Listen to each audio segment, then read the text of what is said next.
Hello everyone, welcome back to our channel Commerce Adhyapika. Today we'll be starting with the planning chapter. Planning is the first function of the management. Management एक organization में कुछ functions perform करती है और उसमें से सबसे पहला function जो होता है वो होता है planning का function. इस चैप्टर को हम बिल्कुल आराम से और बिल्कुल ईजी लैंग्वेज में डिकोड करने की कोशिश करेंगे. सबसे पहली बात, प्लानिंग को स्टार्ट करने से पहले दिमाग में एक सिनेरियो बनाते हैं.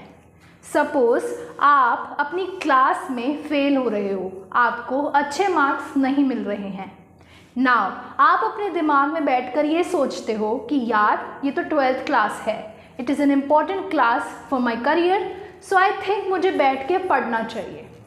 नाउ आप बैठकर सोचते हो कि मुझे पढ़ना चाहिए ताकि मैं अपनी क्लास में टॉप कर सकूं. तो यहाँ पर आपकी इनिशियल पोजीशन थी कि आप अपनी क्लास में फेल हो रहे थे, वेयर एज आप एक डेस्टिनेशन पे पहुँचना चाहते हो, दैट इज़ आप टॉप करना चाहते हो. तो इस बीच में आप ऐसा तो है नहीं कि आज सोचते हो कि यार मैं फेल हो रहा हूँ, कल के टेस्ट में टॉप करके दिखाऊंगा, लेकिन आप कुछ करते ही नहीं हो, ना पढ़ाई करते हो ना रिवीजन करते हो. तो इसका मतलब है, प्लानिंग का मतलब होता है it helps us to bridge the gap between where we are and where we want to reach. So planning में हमेशा हम एक इनिशियल पोजीशन पे होंगे एंड हमारे पास एक फाइनल डेस्टिनेशन होगी दैट इज टॉप करना. तो प्लानिंग एक ब्रिज की तरह काम करता है. मतलब प्लानिंग के अंदर वो सारी चीज़ें होंगी जो आप करोगे ताकि आप फेलियर से टॉपर बन पाओ. फॉर एग्जाम्पल, आप पढ़ाई करोगे, टाइम टेबल बनाओगे, रिवीजन करोगे, तो आप ये सारी चीज़ें प्लान करोगे, पूरी करोगे ताकि you can be a topper in your class. So, planning helps you to bridge the gap between where we are and where we want to reach. वैसे ही एक ऑर्गेनाइजेशन के अंदर भी सेम चीज़ होती है. सपोज आप एक ऑर्गेनाइजेशन देखते हो जो कि बहुत ही पुअरली परफॉर्म कर रही है, उनको अपना प्रॉफिट इंक्रीज करना है. मतलब अब वो प्रॉफिट को अचीव करने के लिए वो पूरी प्लानिंग करेंगे, वो अच्छे से प्लान करेंगे कि कैसे हम यहाँ से उस पोजीशन तक पहुँचे जहाँ पर हमारा प्रॉफिट अच्छा हो जाए. ठीक है. तो प्लानिंग की अगर हम टेक्निकल डेफिनेशन देखें तो it is thinking in advance. Obviously बेटा, यहाँ पर जब मैं बैठ के सोच रही हूँ कि मेरे को फेलियर से टॉपर बनना है, तो मैंने एक्चुअली में कुछ एक्शन नहीं किया है, मैं सिर्फ सोच रही हूँ. Right. So this is thinking in advance. आप एडवांस में बैठ के सोच रहे हो what to do, when to do, how to do and by whom it should be done. ठीक है. So planning refers to thinking in advance, what is to be done, कैसे करना है, how it is to be done, by whom it is to be done, किसको करना है वो काम. एग्जाम्पल, अगर ऑर्गेनाइजेशन में उनका टारगेट है कि उनको सेल्स को इंक्रीज करना है, सो सबसे पहला बाय होम में आएगा सेल्स डिपार्टमेंट. राइट. सो वहीं पर हम एडवांस में ये सोच रहे हैं व्हाट टू डू, क्या करना है, व्हेन टू डू, कब करना है, हाउ टू डू, कैसे करना है, and by whom it is to be done, किसको करना है वो काम. Okay. So this is planning. यहीं पर अगर मैं अपने क्लास वाले एग्जाम्पल में लेकर आऊँ, what to do, I want to top, when to do, obviously मुझे अगर कल ही मार्क्स अचीव करने हैं कल के टेस्ट में, so I have to do it today. This is an hypothetical example. How to do, अब मैं बैठ के सोचूंगी, I have to make a to do list, I have to study from the book, then I have to learn the case studies, and then I have to also revise them. So this is how to do, and by whom it is to be done, obviously this person, right? So this is all about planning का introduction. Now students, planning chapter को समझने के लिए planning chapter के अंदर कुछ important terms हैं जिनको हम पहले अच्छे से समझेंगे ताकि अगर हम प्लानिंग चैप्टर को रीड करते हैं तो हम उसको डिसाइफर कर पाएँ. ओके. सो प्लानिंग के अंदर हम इस पूरे चैप्टर में एक एग्जाम्पल की अजम्पशन लेंगे। सपोज आप और आपके फ्रेंड्स गोवा जाना चाहते हो, okay, so your friends and you are planning to go to Goa, okay. So मेरा यहाँ पर ऑब्जेक्टिव है to reach Goa, okay. Now हर प्लान के अंदर कोई ना कोई ऑब्जेक्टिव होता है, मतलब जब भी कोई प्लान बनाया जाता है वो इस चीज़ को सोच के बनाया जाता है कि मेरा जो ऑब्जेक्टिव है वो अचीव हो जाए। फॉर एग्ज़ाम्पल, अगर आप पढ़ाई कर रहे हो टॉप करने के लिए, तो मेरा ऑब्जेक्टिव है टॉप करना। तो जब भी कोई प्लान बनाया जाता है किसी ऑब्जेक्टिव को दिमाग में रख के बनाया जाता है। कोई भी ऑर्गेनाइजेशन फालतू में टाइम वेस्ट नहीं करेगी प्लानिंग करने में अगर उसका कोई ऑब्जेक्टिव ही नहीं है, ओके।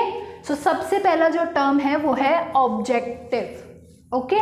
नाउ ऑब्जेक्टिव जो होता है वो ये बिल्कुल एक्स्ट्रा इंफॉर्मेशन है, ये आपके लिए सिलेबस में इंक्लूडेड नहीं है but it will help you. So आपका ऑब्जेक्टिव जो होता है वो स्मार्ट होना चाहिए। हम ये अच्छे से बाद में समझेंगे कि स्मार्ट ऑब्जेक्टिव क्या होता है, but for now you have to understand हर प्लानिंग के अंदर कुछ ना कुछ ऑब्जेक्टिव होता है। यहाँ पर जो ऑब्जेक्टिव है वो है to reach Goa. Now second is developing premises. अब इसका क्या मतलब है? नाउ जब भी हम कुछ प्लान करते हैं मतलब हम फ्यूचर के लिए प्लानिंग कर रहे हैं, राइट। नाउ फ्यूचर बहुत ही ज़्यादा अनसर्टेन होता है, मतलब बहुत ही मुश्किल होता है ये प्रिडिक्ट कर पाना कि फ्यूचर में एक्चुअली क्या होगा। सपोज आप ट्रिप ले रहे हो गोवा के लिए और गोवा में फ्लड आ जाता है, तो यहाँ पर आपको डेवलप करने हैं प्रीमाइसेस। प्रीमाइसेस का मतलब होता है जब मैं फ्यूचर को लेकर अजम्पशंस बनाती हूँ। What does this mean? What does this mean कि हम फ्यूचर को लेकर अजम्पशंस बना रहे हैं, मतलब मैं ऐसा कोई प्रिडिक्शन बना रही हूँ फ्यूचर को लेकर कि यार ऐसा हो सकता है। अब क्या मैं वो प्रिडिक्शन ऐसे वेगली बना सकती हूँ कि यार चलो फ्लड होएगा? नहीं, ये आप तब कर सकते हो या तो आप फ्यूचर पास्ट के ट्रेंड्स को समझो, मतलब या तो आप सारे के सारे पास्ट 10 इयर्स के गोवा का वेदर फोरकास्ट देकर ये प्रिडिक्ट करते हो कि अराउंड अक्टूबर या नवंबर वहाँ पर फ्लड आता है। तो मैं स्टडी करके पास्ट के ट्रेंड्स को, प्लस मैं ये भी देखती हूँ, मैं जाती हूँ वेदर फोरकास्ट पे। वेदर फोरकास्ट क्या होता है? जहाँ पर हमारे पास फ्यूचर को लेकर कुछ प्रिडिक्शंस होती हैं, राइट। सो मैं जाती हूँ वेदर फोरकास्ट पे और मैं अक्टूबर का गोवा का वेदर फोरकास्ट भी चेक करती हूँ और मैं ये देखती हूँ यार ये प्रिडिक्शन हो रही है कि उस टाइम पर हैवी रेनफॉल आ सकता है, ठीक है। तो यहाँ पर मैं प्रीमाइसेस डेवलप कर रही हूँ कि I am making some assumptions about the future. I have to make certain assumptions about the future by studying the past trends and by predicting the future, ठीक है। मैं पास्ट को और फ्यूचर को प्रिडिक्ट कर कर कुछ assumptions बना रही हूँ कि यार ऐसा हो सकता है। अब ये क्यों इम्पॉर्टेंट है? क्यों it is very important to develop premises? ना सपोज एक ऑर्गेनाइजेशन कुछ एम कर रही है कि मैं ये पर्टिकुलर पॉलिसी अपनाता हूँ, ठीक है। Suppose right now BJP government allows that policy, okay, but future में ऐसा हो जाता है कि कांग्रेस आ जाती है। It is just an hypothetical example, okay. So suppose future में कांग्रेस आ जाती है और उस पर्टिकुलर पॉलिसी को वो बैन कर देती है कि आप ये पॉलिसी नहीं अपना सकते हो, तो आपने जो भी प्लानिंग की थी वो सारी की सारी वेस्ट हो जाएगी, राइट। इसलिए प्लानिंग के अंदर प्रीमाइसेस डेवलप करना बहुत इंपॉर्टेंट है। हर ऑर्गेनाइजेशन को स्टडी करने होंगे पास्ट के ट्रेंड्स कि यार चलो पिछले 3 बार से बीजेपी आ रही है, तो सपोज नेक्स्ट टाइम भी हम प्रिडिक्ट कर लेते कि वो आएगी, लेकिन वो फोरकास्ट भी करेंगे फ्यूचर को कि यार ऐसा भी हो सकता है। तो फोरकास्ट करने की टेक्निक्स होती हैं बेटा, अभी के लिए आप इतने छोटे लेवल पर 12th पर ये नहीं जान सकते हो कि हम कैसे फोरकास्ट कर सकते हैं, बट आप फ्यूचर को फोरकास्ट कर सकते हो, ठीक है। उसको हम लोग प्रिडिक्टिव मॉडलिंग कहते हैं। Now demand for the product, जैसे कि मैं ये प्रिडिक्ट करना चाहती हूँ कि मेरे प्रोडक्ट की डिमांड फ्यूचर में कैसी होएगी। सपोज मैं प्लान कर रही हूँ कि मेरे को अपने प्रोडक्ट की डिमांड को इंक्रीज करना है, ओके। सपोज मैं पार्ले जी बनाती हूँ और मैं प्लान कर रही हूँ कि मुझे पार्ले जी की सेल्स को बढ़ाना है, तो मुझे जो है वो पास्ट ट्रेंड्स भी स्टडी करने पड़ेंगे, प्लस फ्यूचर को लेके अजम्पशंस भी बनानी पड़ेंगी, और तब जाकर मैं कोई पर्टिकुलर प्लान को डेवलप कर सकती हूँ, ओके। सो इन शॉर्ट आपको क्या याद रखना है कि premises is nothing but making assumptions about the future, and those assumptions can be made by studying the past trends as well as by predicting the future, okay. Now the next thing is developing alternatives. अब alternatives को सोचकर डरना नहीं है। Alternatives वो सारे veg होते हैं जिसके थ्रू आप अपने ऑब्जेक्टिव को अचीव कर सकते हो। फॉर एग्जाम्पल यहाँ पर मुझे पहुँचना है गोवा तक, तो मेरे पास क्या ऑल्टरनेटिव्स हैं? या तो मैं कार से जा सकती हूँ, मैं ट्रेन ले सकती हूँ, मैं फ्लाइट से भी जा सकती हूँ। तो ऑल्टरनेटिव्स वो सारे वेज होते हैं टू अचीव द गोल्स और टू अचीव द ऑब्जेक्टिव्स, ठीक है। इसको अगर मैं ऑर्गेनाइजेशन की फॉर्म में कन्वर्ट करूं, सपोज एक ऑर्गेनाइजेशन का ऑब्जेक्टिव है कि उनको 10% सेल्स को इंक्रीज करना है, ठीक है। Now what are the various alternatives जिसके थ्रू वो ये सब कर सकते हैं?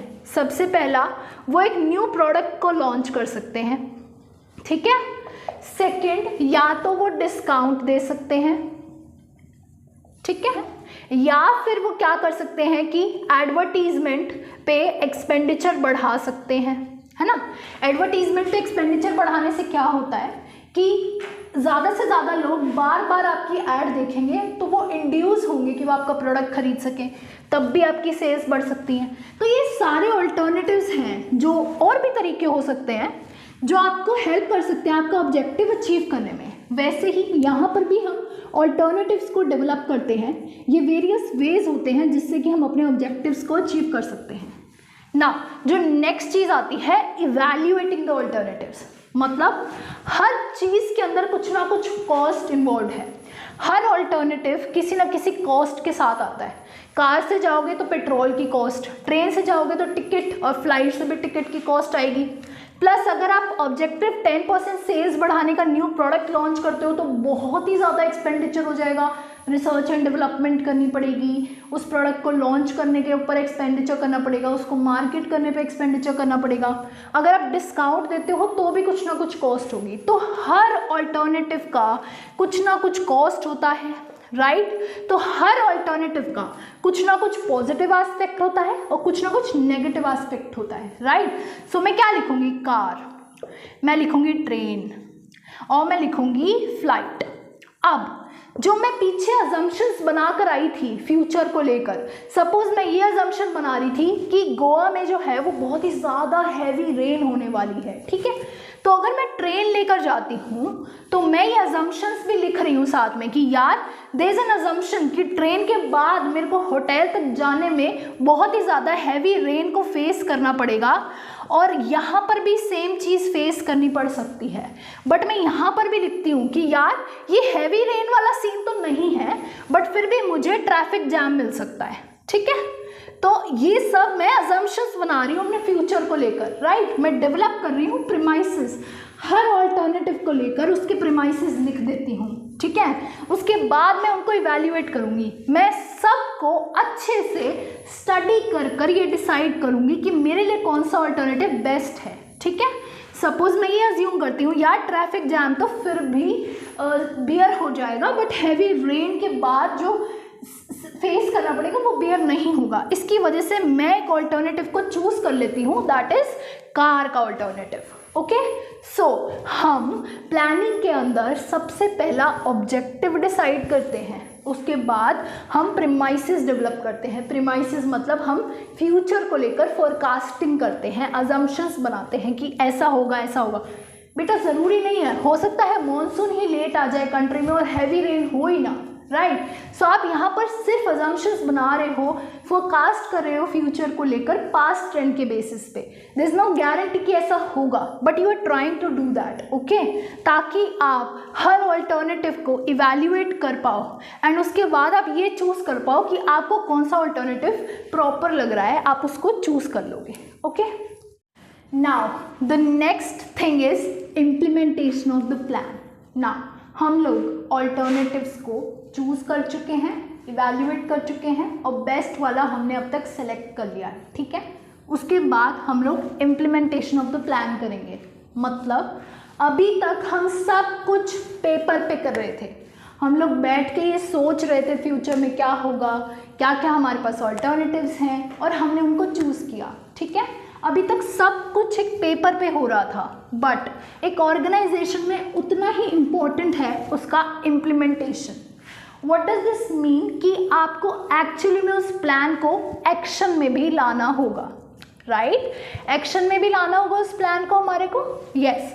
सो अब हमने ड्राफ्ट कर लिया मेन प्लान और डेरिवेटिव प्लान। डेरिवेटिव प्लान का मतलब होता है वो सारे छोटे छोटे प्लान्स जो कि मेन प्लान को अकम्पनी करने के लिए बनते हैं। मतलब अगर हमने पीछे एग्जाम्पल देखा था कि हमें 10% सेल्स को इंक्रीज़ करना है और मैंने उसमें सपोज चूज़ किया कि मेरे को एडवर्टीज़मेंट पर एक्सपेंडिचर इंक्रीज़ करना है और उससे मैं अपनी सेल्स को इंक्रीज़ करूँगी, ठीक है। यहाँ पर मैंने एक ऑल्टरनेटिव चूज़ कर लिया, ठीक है, ये मेरा मेन प्लान है। अब मेरा डेरिवेटिव प्लान क्या बोलेगा कि मुझे हायर करना होगा एक एजेंसी को जो कि काम कर सके, राइट। हायर करना होगा एजेंसी को जो एडवर्टीजमेंट का हमारे लिए प्रॉपर प्लान बना सके या फिर एडवर्टीजमेंट डिज़ाइन कर सके, यस। मेरे को एक्सपेंडिचर अलॉट भी करना होगा, मुझे यहाँ पर ये डिसाइड करना होगा कि एडवर्टीजमेंट किस टाइम पर दिखाई जाएगी। ये सारे छोटे छोटे प्लान्स जो कि एक मेन प्लान को एक्कम्पनी करने के लिए होते हैं वो डेरिवेटिव प्लान्स होते हैं। सो इम्प्लीमेंट करने के लिए जब हमने ये ड्राफ्ट बना लिया उसके बाद हमारे को अपने एम्प्लॉयज़ को ये कम्युनिकेट करना होगा, राइट। मतलब कि आप सिर्फ प्लान को पेपर पर नहीं रख सकते, आपको उसको एम्प्लॉयज़ को कम्युनिकेट भी करना होगा, जाकर बताना होगा कि हमारे को ये टारगेट अचीव करना है और हमने ये प्लान बनाया है, आपको इसके थ्रू हमारे को ये अचीव करवाना है। मतलब अगर मैंने ये डिसाइड किया है कि मेरे को एडवर्टाइजमेंट एक्सपेंडिचर इंक्रीज़ करना है तो मतलब मैं एडवर्टीजमेंट डिपार्टमेंट के पास जाऊंगी अपनी कंपनी के और उनको ये कम्युनिकेट करूंगी कि यार हमारा ये प्लान है कि हमें 10% सेल्स बढ़ानी है, आप एक अच्छा सा एडवर्टीजमेंट कैंपेन बना कर दे दो, ठीक है। तो ये सारी चीज़ें हमारे एम्प्लॉयज़ को हम कम्युनिकेट करेंगे, ठीक है। ये भी इम्प्लीमेंटेशन के अंदर आता है। अब हमने ये सब कुछ कर दिया, हमने उनको इन्फॉर्म भी कर दिया। अब जो नेक्स्ट चीज़ आती है वो आती है एलोकेट द रिसोर्सेज। मतलब अब हमने सब कुछ कम्युनिकेट तो कर दिया एडवर्टीजमेंट डिपार्टमेंट को, जब तक हम उनको पैसा नहीं देंगे, रिसोर्सेज एलोकेट नहीं करेंगे तो तब तक वो एडवर्टीजमेंट कैंपेन नहीं बना पाएगी और हमारा ऑब्जेक्टिव अचीव नहीं हो पाएगा, right. So implementation of plan के अंदर ड्राफ्ट बनता है, एम्प्लॉयज़ को कम्युनिकेशन होता है, प्लस यहाँ पर रिसोर्सेज का एलोकेशन होता है, okay. So the last thing that you need to know is follow up. मतलब planning is a continuous process. What does it mean कि प्लानिंग एक बार करने के बाद ख़त्म नहीं हो जाती है। हमारा एनवायरनमेंट बहुत ही ज़्यादा डायनेमिक है, मतलब एवर चेंजिंग है। ज़रूरी नहीं है कि जो मैंने प्लान्स बनाए थे वो सक्सेसफुल भी हो जाएं, राइट। सपोज मैंने ये प्लान किया था कि हैवी रेन आएगी, बट फॉलोअप में मेरे को पता चलता है हैवी रेन आ ही नहीं रही है और मैंने जो कार जर्नी चूज़ कर ली है वो इतनी ज़्यादा हेक्टिक है कि मुझे यहाँ से कम पहुँचने में ही 14 आवर्स लग जाएंगे।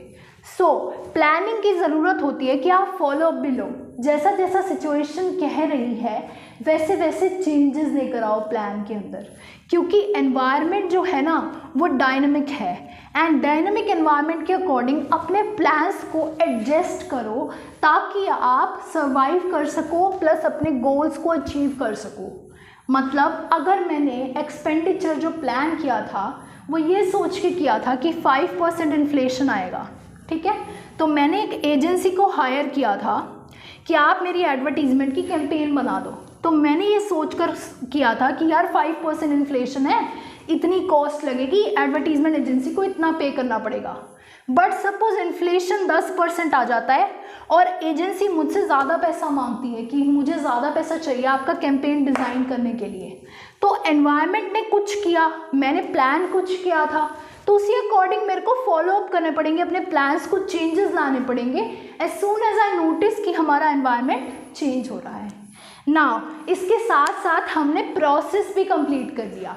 ये कुछ इम्पोर्टेंट टर्म्स हैं जो प्लानिंग के चैप्टर को समझने में हेल्प करते हैं।